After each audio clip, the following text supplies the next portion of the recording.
Hi guys, another day, another investment na naman. So today, papunta tayo ngayon ng Trinoma. Meron tayong duty and meron tayong inimit na client.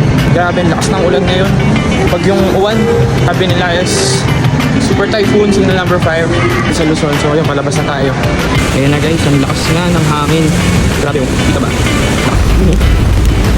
Grabe, lakas. Live update guys, so dito tayo ngayon. Kalagitnaan ng bagyo. Medyo malayo pa tayo sa ating pupuntahan, pero laban lang para sa benta dahil grabe guys, medyo bumabaha na. And hopefully sana mamaya tumigil na to. Pasok na tayo ngayon ng Trinoma. Ayan guys, dito na tayo sa may booth. Ay, malapit na pala sa third level ng Trinoma. Andun na si Kuya JM. So ayan guys, nandito na tayo ngayon sa booth. Sa booth dito sa Trinoma. Si UNC guys, hindi matao since yun nga, meron tayong bagyo ngayon. And hindi ko nga alam kung ano na nangyari dun sa labas. Dahil baka mamaya tapos pagpasok ko, basta lampakan na yung baka sa may bandang baba. And hoping na hindi na lumakas and hindi na lumala itong bagyo. Nagyari tayo pa uwi. Lalabas tayo to check natin kung umuulan pa ba. So yun guys, nakalabas tayo dito sa taas. Ayun! As you can see, wala na yung ulan. Ambon-ambon na lang. Naging presko lang dahil na umulan.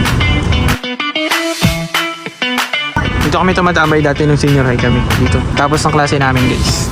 Dito kami tumatambay. Naliligo pa ako dati dito dati. Nandito tayo ngayon guys sa food court. Titingin tayo ng mga pagkain. So kahit na bagyo guys, meron pa rin mangilan-ngilan na tao dito.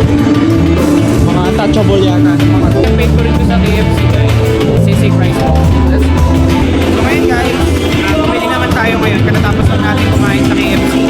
Bumili tayo ngayon na cola.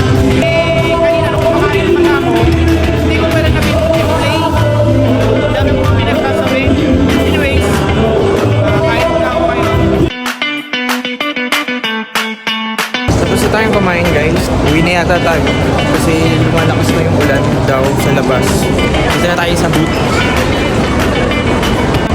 Yun o, kasama natin si Kuya JM o. Sa booth kami, dalawa lang kami. Mamaya uwi na kami. Uwi na kami mamaya kasi malakas daw yung ulan sa labas. Bye-bye Kuya JM. Good luck. Meron po siyang client guys. Kahides ka Katipunan. Batak ka lang si Alin. Pag-ayos ka kay Alin sa akin. Sa akin. Bye-bye. Ingat. Uwi na tayo guys. Kuya JM. Bebenta ng madami yan eh. Idolo yan. Bebenta rin tayo madami. Goodbye. Titingnan natin ngayon kung gano'n nakalakas yung ulan sa labas. Let's go.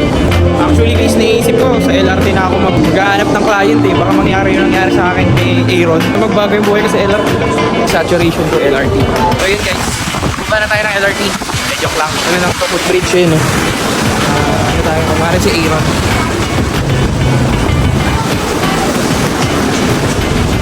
Pasok natin yung background music ni Aaron. Then tayo naman naghahanap ng kliyente. Meron akong kwento, isang love story na nangyari sa kanto. Habang ako'y papunta sa Bagyo ka lang ngayon. trabaho, ay may tumatakbo. Sira ba yung payong ko eh? Nandito na tayo ngayon sa kabubatan. Grabe na ito eh. Yun guys, nakapasok na tayo. And siguro, dito ko na lang tatapusin itong video na to. Ingat, stay safe and dry, everyone. Sa bagyong to, kaya natin yan. Bagyo ka lang, Pilipino kami. Bye bye guys.